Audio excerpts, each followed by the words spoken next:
اللهم كن لوليك الحجة بن الحسن صلواتك عليه وعلى آبائه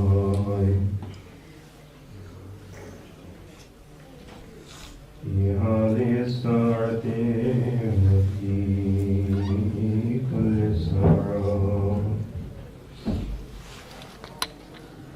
وليا وحافظا وقائدا وناصرا ودليلا معينا حتى تسكنه أرضك طوعا وتمتعه فيها طويلا يا رب الحسين بحق الحسين اشفي صدر الحسين بظهور الحجة يا رب الحسين بحق الحسين اشفي صدر الحسين بظهور الحجة يا رب الحسين بحق الحسين اشفي صدر الحسين بظهور الحجة برحمتك يا أرحم الراحمين صلى الله عليه وسلم. نعرہ تکبیر، اللہ اکبر، نعرہ تکبیر، اللہ اکبر، نعرہ رسالت، یا رسول اللہ، نعرہ رسالت، یا رسول اللہ، نعرہ حیدری، یا علی، نعرہ حیدری، یا علی، حسینیت زندہ باد، حسینیت زندہ باد، یزیدیت مرد آباد، یزیدیت مرد آباد، امام حسین کے قاتلوں پہ لعنت بے شمار، بر محمد و آل محمد صلوات. اللہم صلی علی محمد و آل محمد. ماشاء اللہ لا حول ولا قوة الا باللہ العلی العظیم.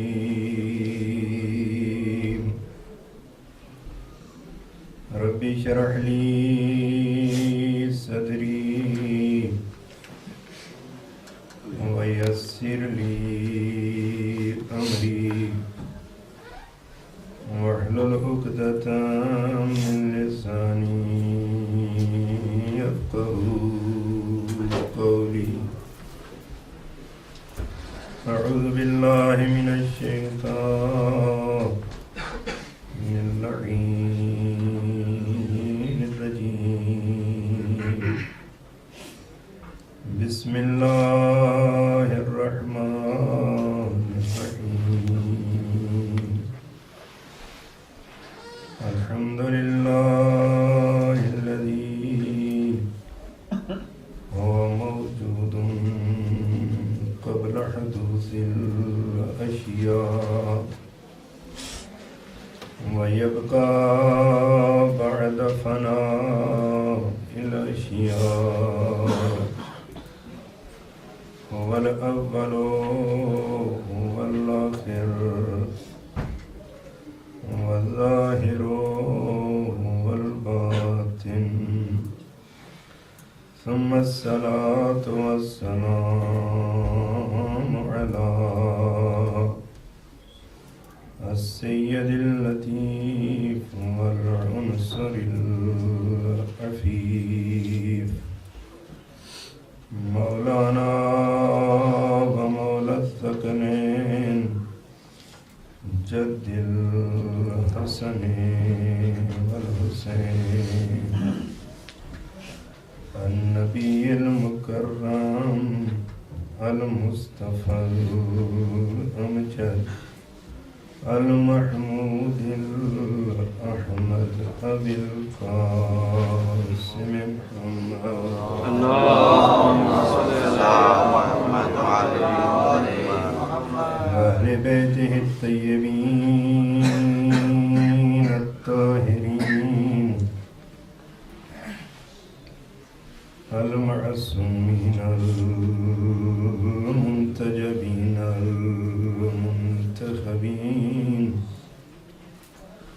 المنتخبين المظلومين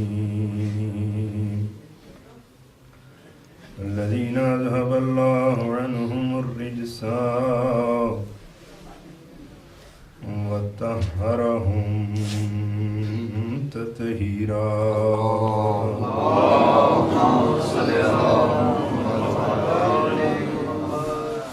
لا سيما الحسن المعصوم المسموم المظلوم والحسين الغريب الشهيد المقتول المذبوح بأرض كربلاء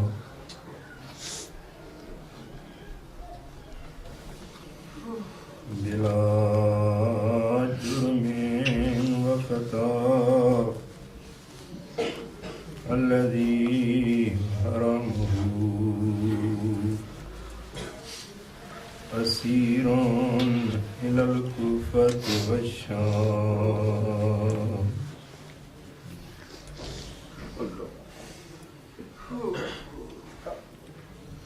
واللعنة الدائمة على أعدائهم الملعونين من يوم ظلمهم إلى أبد الآبدين أما بعد فقد قال رسول الله صلى الله عليه وآله وسلم إني تارك فيكم الثقلين كتاب الله وعترتي أهل بيتي ما إن تمسكتم بهما لن تضلوا بعدي أبدا ولن يفترقا حتى يرد علي الحوض وقال علي بن موسى الرضا يا ابن الشبيب إن كنت باك للشيء فابكي للحسين إن الحسين ذبح كما يذبح الكبش صلوات اللهم صل على محمد وعلى محمد صلوات کا پڑھنا بہت ثواب ہے. یقیناً آپ ظاہراً تو تھوڑے سے احباب لگ رہے ہیں، لیکن قبلہ صاحب اپنے ارشادات سے نواز رہے تھے ہم سب کو کہ آپ تنہا نہیں بیٹھے بلکہ آپ کی ہمراہی میں اللہ کی نورانی اور معصوم مخلوق آپ کی اس عبادت میں آپ کے ساتھ شریک ہے، اور اپنی اس عبادت کی مقبولیت کے لیے بآواز بلند صلوات. اللهم صل على محمد وعلى محمد. خالق حسین سے یہ دعا ہے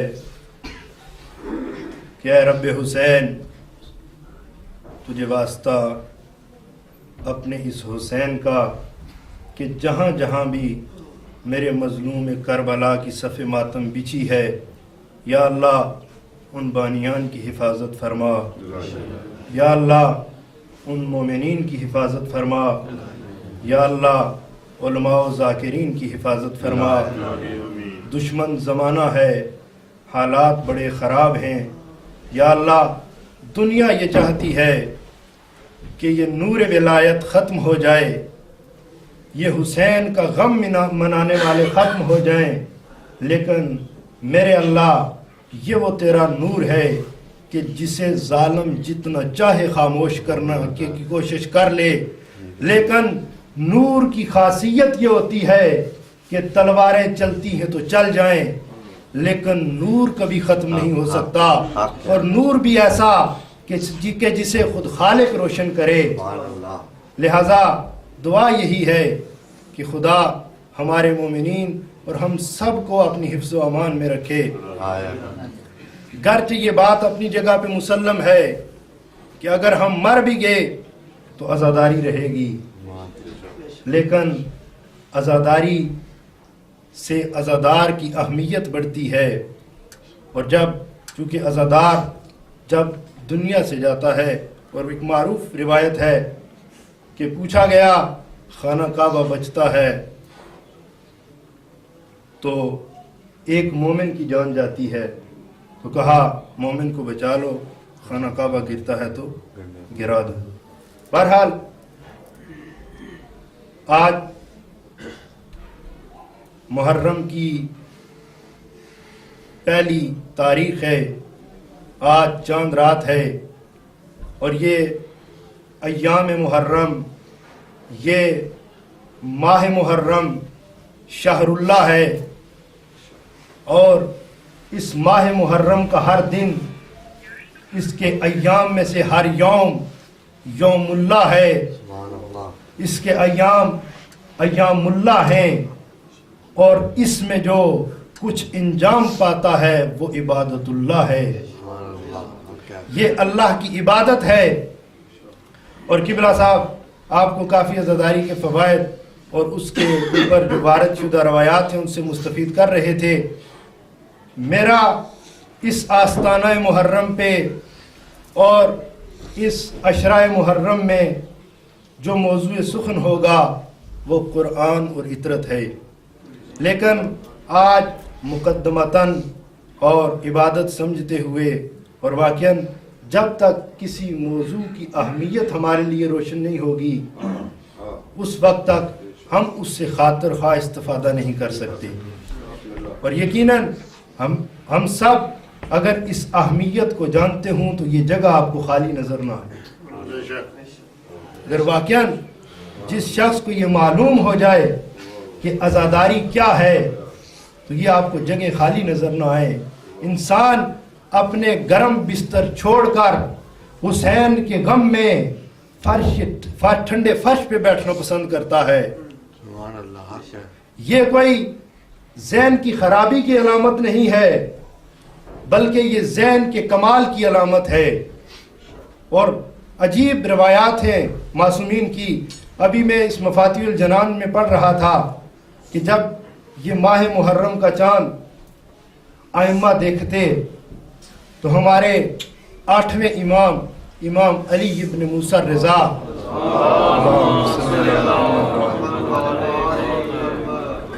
اپنے بابا سے یہ روایت کرتے ہیں، مولا فرماتے ہیں کہ جب ماہ محرم کا غم زدہ آفتاب افق پہ آ جاتا میرے بابا کی حالت عجیب ہو جاتی، غم سے میرے بابا نڈھال ہو جاتے، اور کبھی میرے بابا کے منہ پہ تبسم نظر نہ آتا۔ عاشور کا دن طلوع ہوتا، میرے بابا کی حالت اور عجیب ہو جاتی۔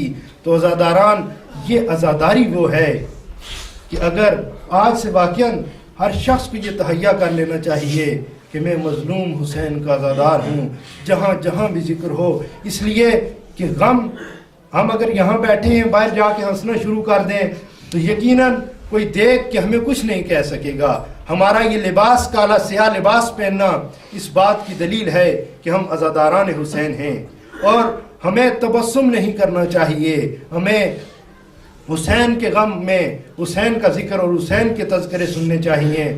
اور پھر میں روایت پڑھ رہا تھا کہ جب مظلوم کربلا کی ولادت ہوتی ہے، رسول کو تبریک پیش کرنے کے لیے، بڑی ذمہ داری سے یہ جملے کہہ رہا ہوں، خود اپنی آنکھوں سے پڑھا ہے کہ مظلوم حسین کی جب ولادت ہوتی ہے تو رسول کو تبریک پیش کرنے کے لیے کروڑوں کی تعداد میں در رسول پہ فرشتے چل کے آتے ہیں۔ یہ رسول کی اہمیت، یہ مولا مظلوم کربلا کی اہمیت کہ در رسول پہ لاکھوں نہیں، ہزاروں نہیں، کروڑوں کی تعداد میں فرشتے چل کے آ رہے ہیں، اور جب کوئی عام مومن مظلوم کربلا کی زیارت کرتا ہے تو 4000 فرشتے اسے گھر تک چھوڑنے کے لیے آتے ہیں۔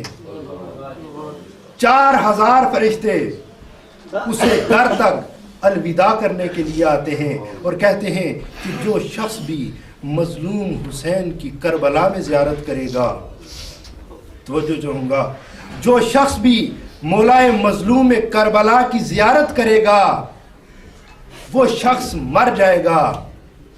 ایک نہیں، دو نہیں، لاکھوں کی تعداد میں فرشتے اس کے لیے استغفار کرتے رہیں گے۔ دیکھیں کتنا عمل ہے۔ اور امام حسین کی واقعاً ائمہ میں وہ عجیب شخصیت ہے مولائے مظلوم کربلا کی۔ ابھی صاحب آپ کے سامنے امام کی روایت پڑھ رہے تھے، ائمہ کے لیے ہر ایک کشتی ہے، لیکن مولائے مظلوم کربلا کی کشتی سب سے زیادہ سری ہے، سب سے زیادہ سری و سیر ہے، اور سب سے زیادہ اوسع اور وسیع ہے۔ اور آپ دیکھیں کہ کربلا، خاک کربلا کی اہمیت آپ دیکھیں کہ خاک کربلا اگر انسان اسے شفا کے لیے استعمال کرے تو شفا یاب ہو جاتا ہے۔ انسان تو اپنی جگہ پہ، میں آپ کو صاحب مفاتیح الجنان کا واقعہ سناتا ہوں۔ آغا مرحوم عباس قمی صاحب مفاتیح الجنان، ان کی گڑی خراب ہو گئی، قبلہ صاحب تصدیق کریں گے، ان کی گڑی خراب ہو گئی۔ اب گڑی جب خراب ہو جائے تو مکینک کے پاس لے کے جانی پڑتی ہے، کیوں؟ اسی طرح ہے نا، اب میرے ساتھ بول نہیں رہے شاید۔ جب گڑی خراب ہو جائے تو مکینک کے پاس لے کے جانے کی ضرورت ہوتی ہے، لیکن مرحوم عباس قمی صاحب مفاتیح الجنان، گڑی خراب ہوتی ہے، خاک شفا گڑی میں ڈالتے ہیں، گڑی چلنا شروع ہو جاتی ہے، گڑی چلنا شروع ہو جاتی ہے۔ اور آغا گل پائیگانی کی نظر کمزور ہو جاتی ہے۔ ہمارے ایک آیت اللہ گزرے ہیں، بزرگ مرجع جہان تشیع کے مجتہد، ان کی نظر کمزور ہو جاتی ہے۔ ڈاکٹر کے پاس جاتے ہیں، کہا کہ آپ کی نظر آہستہ آہستہ کمزور ہوتی چلی جائے گی۔ اب وہاں سے عاشور کے دن، توجہ چاہوں گا آپ دیکھیں کہ جس کی وجہ سے خاک کی اتنی اہمیت ہے، خود حسین کی کتنی اہمیت ہوگی۔ آغا گل پائیگانی، عاشور کا دن ہے، صلوات پڑھ لیں محمد والے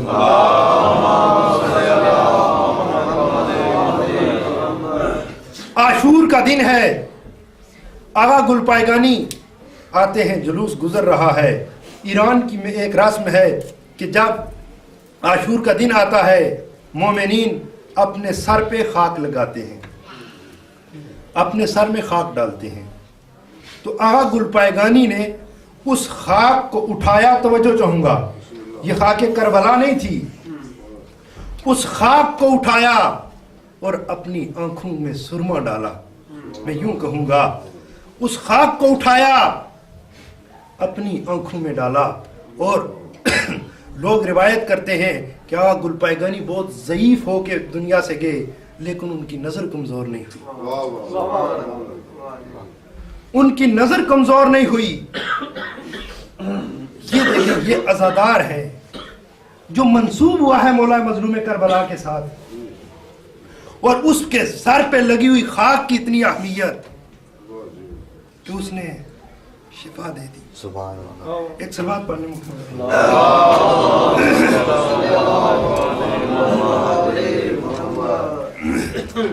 میرا گلا تھوڑا سا خراب ہے تو آپ ایک اور صلوات پڑھیں انشاءاللہ۔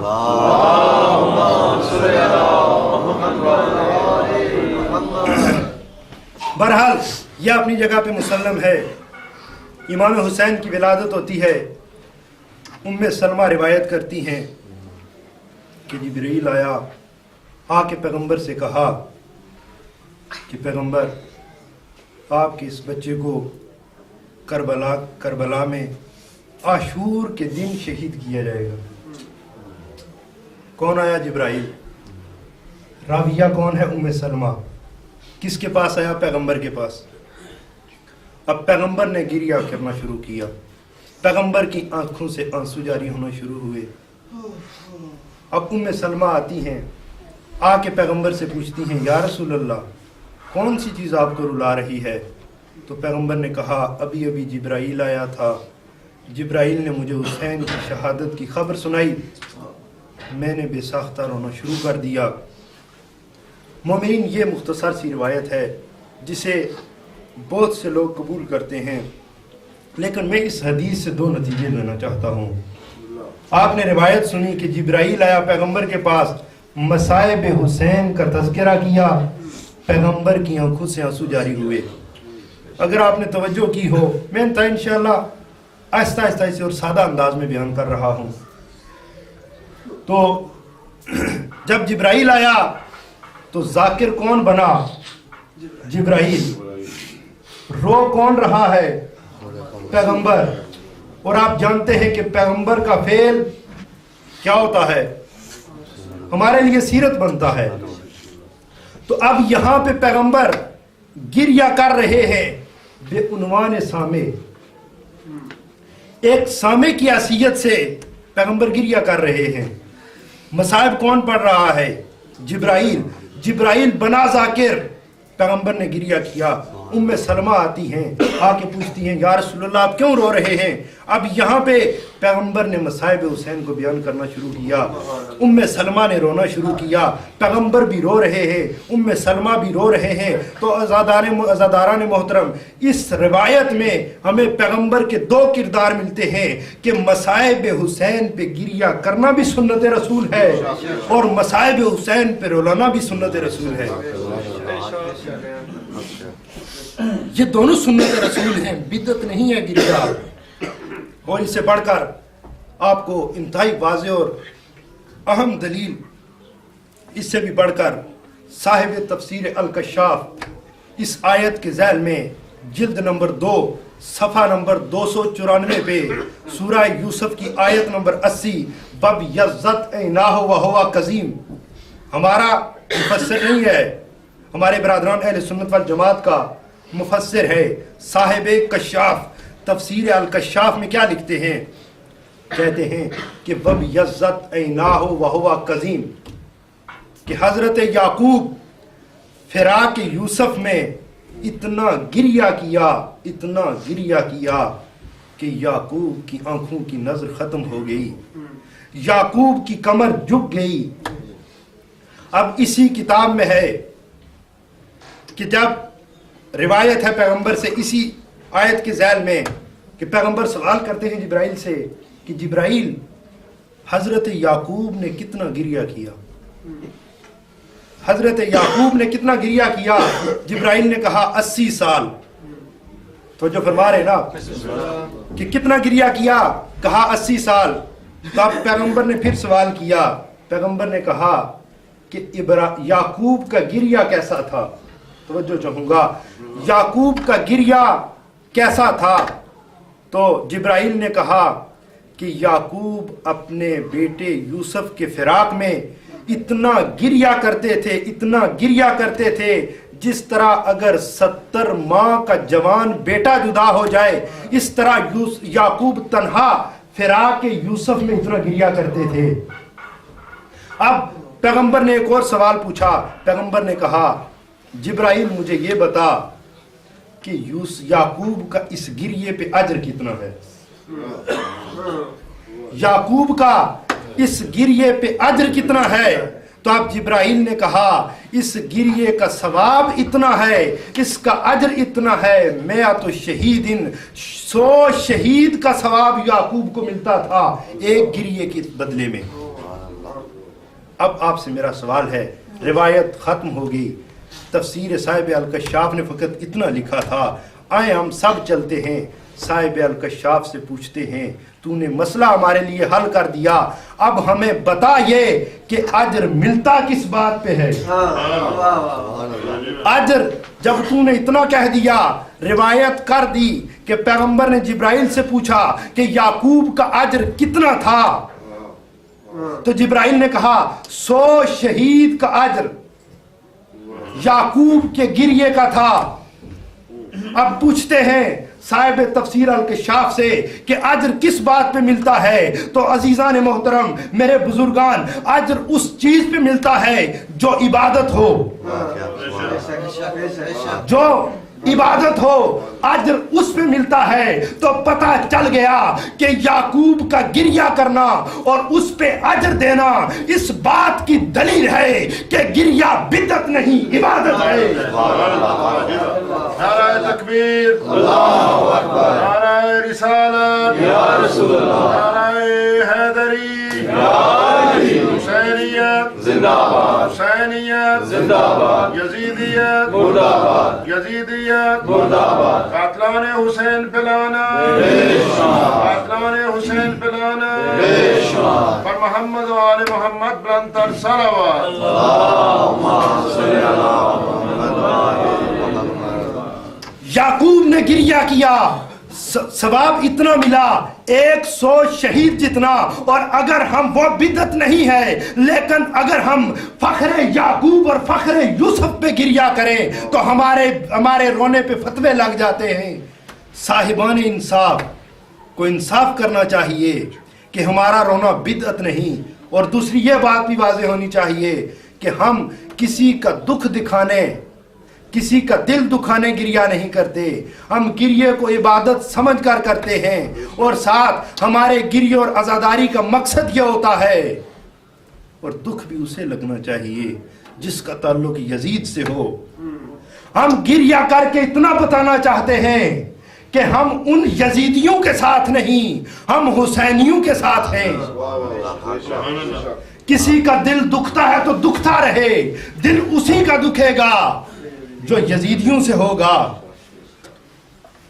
اور اس لیے آپ دیکھیں جناب ابراہیم کے واقعہ میں وہ جو چیڑی اپنے منہ میں پانی لے کے آتا تھا، وہ پرندہ، جب اس سے سوال کیا گیا کہ میلوں کے حساب سے آگ جلی ہوئی ہے، تیرا قطرہ اس آگ کو کیا فائدہ پہنچا سکتا ہے؟ آگ بجھا تو نہیں سکتا، آگ بجھ تو نہیں سکتی، لیکن تو یہ کام کیوں کر رہی ہے؟ تو اس نے کہا تھا کہ مجھے یہ بھی معلوم ہے کہ آگ میرے اس قطرے سے بجھے گی نہیں، لیکن میں اپنا یہ قطرہ اس آگ میں ڈال کے یہ ثابت کرنا چاہتی ہوں کہ میں نمرودیوں کے ساتھ نہیں، میں ابراہیمیوں کے ساتھ ہوں۔ ہم بھی یہ ثابت کرنا چاہتے ہیں، ہم یزیدیوں کے ساتھ نہیں، حسینیوں کے ساتھ ہیں۔ صلوات پڑھنے محمد و آل محمد۔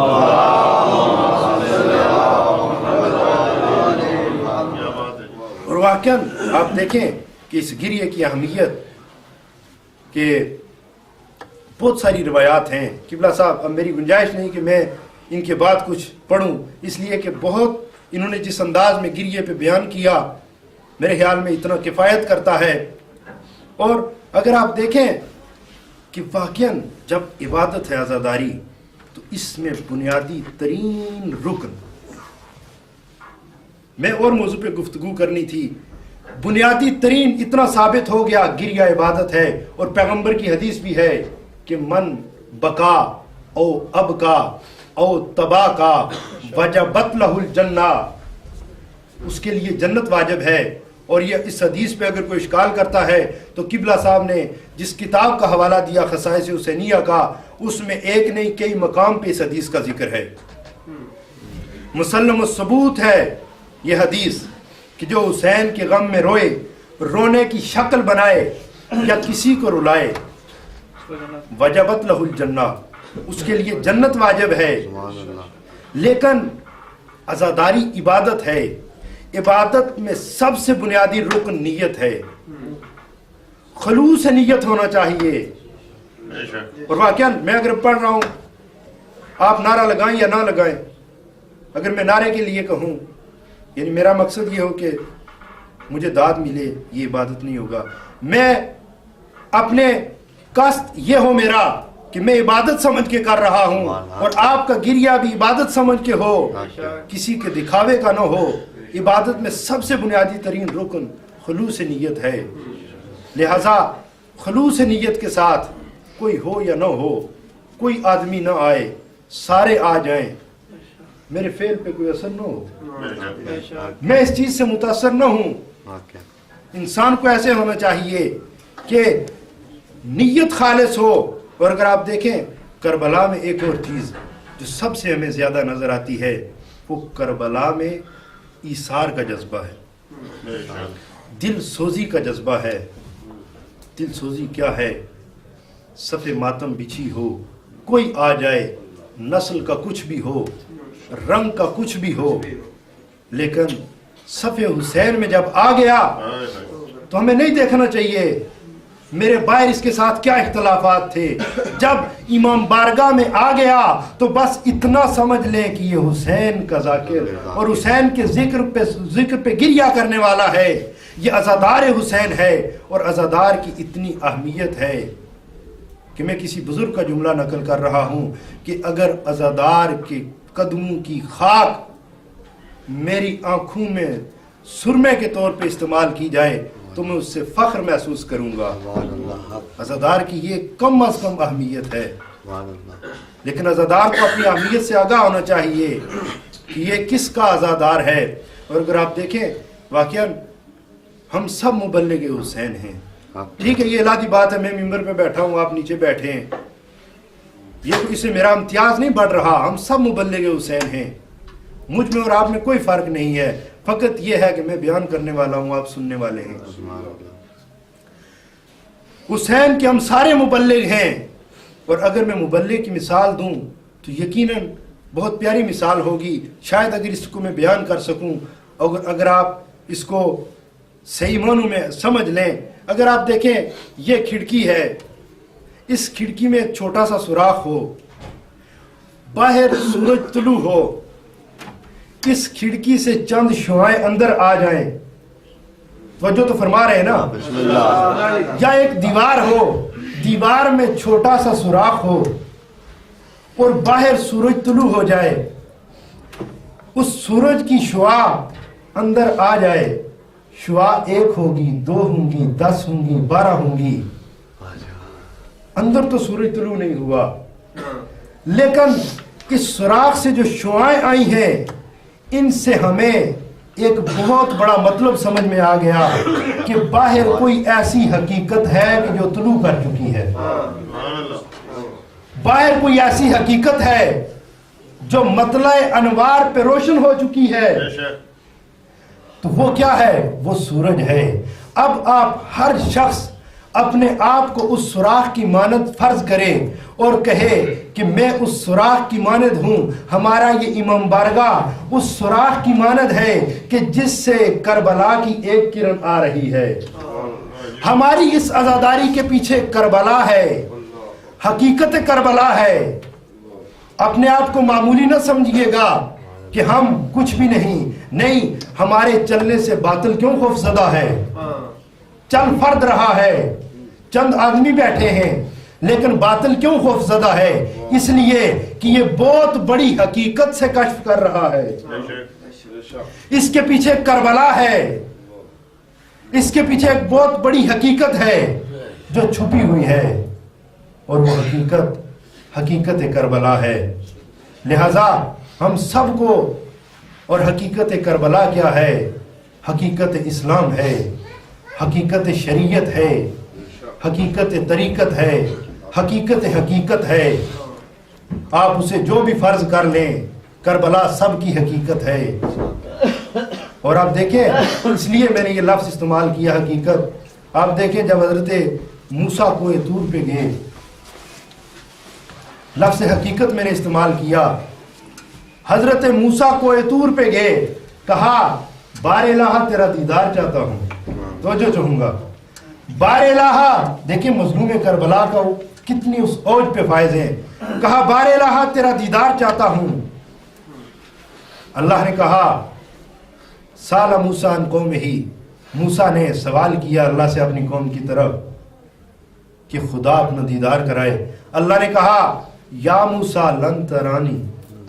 توجہ چاہوں گا، اے موسیٰ تو مجھے کبھی بھی نہیں دیکھ سکے گا. لیکن ادھر مظلوم کربلا کیا کہہ رہے ہیں؟ کہہ رہے ہیں ترکت الخلقہ میں نے ساری خلق کو یا اللہ چھوڑ دیا اس لیے کہ میں تجھے دیکھ سکوں. موسیٰ کو لن ترانیاں سننی پڑی لیکن ادھر حسین زیر خنجر ہے لیکن خدا کو دیکھ رہا ہے. ان ظاہری آنکھوں سے نہیں چشم باطنی سے حقیقت خدا کو دیکھ رہا ہے. یہ مقام حسین ہے کہ جہاں ایک نبی کو لن ترانیاں سننی پڑی لیکن ادھر ساری کائنات کو چھوڑ دیا. حقیقت کے ساتھ حقیقت مل گئی, طریقت کے ساتھ طریقت مل گئی. یہ ساری چیزیں. اور آپ دیکھیں کہ فطرس, میں آج ہی پڑھ رہا تھا کتاب میں کہ جب فطرس آیا اور کوئی شخص واقعاً اگر امام کی زیارت کرے کہ دور سے بیٹھ کے یا قریب سے, تو یہ فطرس جو فرشتہ ہے کہ جس نے اپنے آپ کو امام حسین سے مس کیا تھا اور اسے شفا مل گئی تھی, یہ دور سے یا نزدیک سے کوئی اگر امام پہ سلام کرے اس کی ڈیوٹی یہ ہے کہ یہ سلام مظلوم کربلا تک پہنچاتا ہے. اس فطرس کی یہ ذمہ داری ہے. اور عزیزو, اس عزا کے لیے ہمیں جو کچھ بھی ہو وہ ہمیں صرف کرنا چاہیے. میں کتاب جس کا نام ہے بوستان ولایت, قبلہ صاحب اس کتاب کو جانتے ہیں. بعض لوگ اس واقعہ کی تصدیق یا تکذیب کرتے ہیں, لیکن میں انتہائی موثق شخص سے میں نے یہ واقعہ نقل ہوتے ہوئے دیکھا, خود اپنی آنکھوں سے پڑھا. واقعہ یہ ہے, آپ دیکھیں عزاداری کے برپا کرنے کے لیے کتنی قربانیاں ہوئیں. بنو امیہ کے آپ دور کو دیکھیں, بنی عباس کے دور کو دیکھیں کہ جب میں بس آخری یہ واقعہ اور آپ کی زحمت کو تمام کرتا ہوں, اور واقعی جب ہم خلوص نیت سے کسی کام کو انجام دیں گے تو اس کا اجر ہی کچھ اور ہوگا. ایک شخص ہے, ایک اس کی بیوی ہے, اس کا بچہ ہے. کتاب کا نام ہے بوستان ولایت. آغا اصفہانی سے یہ واقعہ ہے. فرماتے ہیں کہ ایک شخص تھا جس کا ایک جوان بیٹا تھا, اس کی ایک بیوی تھی. محرم کا چاند طلوع ہوتا تھا, وہ صف ماتم بچھا لیتا تھا. میں انتہائی آسان سلیس انداز میں بیان کر رہا ہوں. صف ماتم بچھا لیتا تھا. دشمن زمانہ تھا, اسے پتہ چلا کہ یہ شبیر کا عزادار ہے. دشمن کے فوجی آئے, اس کے گھر کو غارت کیا, جو کوئی سار و سامان تھا وہ لوٹ لیا, جو غلام تھے وہ چھن گئے. باقی اس کل اثاثہ سے جو چیز بچی یا وہ شخص خود تھا یا اس کی وہ صالح بیوی تھی اور ایک ان کا بچہ تھا. ان کے پاس اور کوئی سامان نہ تھا. دوسرے سال جب یہ محرم کا چاند اپنے افق پہ آیا تو یہ شخص گریہ کرنے لگا. اس نے کہا کہ زہرا کا چاند, صحرا کے چاند کا غم زدہ سورج تو آفتاب طلوع کر چکا ہے, لیکن میرے پاس کوئی ایسا سامان نہیں کہ جس سے میں مظلوم کی صف ماتم بچھاؤں. تو اس شخص نے گریہ شروع کیا. اس کے گریے کی آواز اس کی صالحہ بیوی کے کانوں میں پڑی. وہ آئی قریب, اس نے کہا کیوں رو رہے ہو؟ اس نے کہا روتا اس لیے ہوں, ہر سال صف ماتم شبیر بچھاتا تھا, آج میرے پاس کچھ نہیں, کل محرم کی یکم ہے, مجھے معلوم نہیں میں یہ گریے کا انتظام کیسے کروں گا. اب اس کی صالح بیوی اور وہ خود شخص پریشان ہیں, محو فکر ہوئے. بیوی کی ایک تدبیر سوجی. کہا کیوں میاں پریشان ہوتے ہو, ہمارے پاس یہ جوان بیٹا ہے, کیا حسین کے اکبر سے یہ زیادہ ہنسی ہے؟ جب باپ نے یہ سنا کہا کیا کرنا چاہیے؟ کہا اس کو حسین کی قربانی سمجھ کے فدا کر دو. باپ نے اس اپنے جوان بیٹے کو ہاتھوں میں لیا, دور بعید کسی شہر میں لے گیا. وہاں جا کر مشتریوں سے پیش کیا. انتہائی حسین و جمیل جوان, اور میں کہوں گا یہ شاید یہ ماں زیارت کے اس جملے کی مصداق ہے جب کہتے ہیں یا لیتنا کن فی یوم عاشورا, کاش ہم میدان کربلا میں ہوتے. یہ والدہ اور یہ باپ جب اپنے جوان بیٹے کو لیا, اس نے ماں نے بڑی خوشی سے اپنے بیٹے کو آمادہ کیا. اب مشتریوں کے بازار میں یہ بیٹا گیا. وہاں جا کر باپ نے پوچھا کہ میں اسے بیچنا چاہ رہا ہوں، میں حسین کے گریے کا سامان کرنا چاہ رہا ہوں، میرا یہ بیٹا قربانی کے لیے حاضر ہے۔ ایک انتہائی حسین و جمیل شخص آتا ہے اور آ کے کہتے ہیں کہ اے شخص، اس کی کتنی قیمت ہے؟ اس شخص نے کہا اتنی قیمت ہے، قیمت مقرر ہوئی۔ اس نے قیمت میں کوئی چون چرا نہیں کیا، اس نے بیٹا اس کے ہاتھ میں دے دیا۔ اب جب بیٹا اس کے ہاتھ میں چلا گیا تو عزادارو، یہ باپ بڑی خوشی سے رقم لیے ہوئے اپنے گھر پہنچا۔ جیسے ہی یہ گھر پہنچا، چند لمحے بعد، توجہ چاہوں گا، چند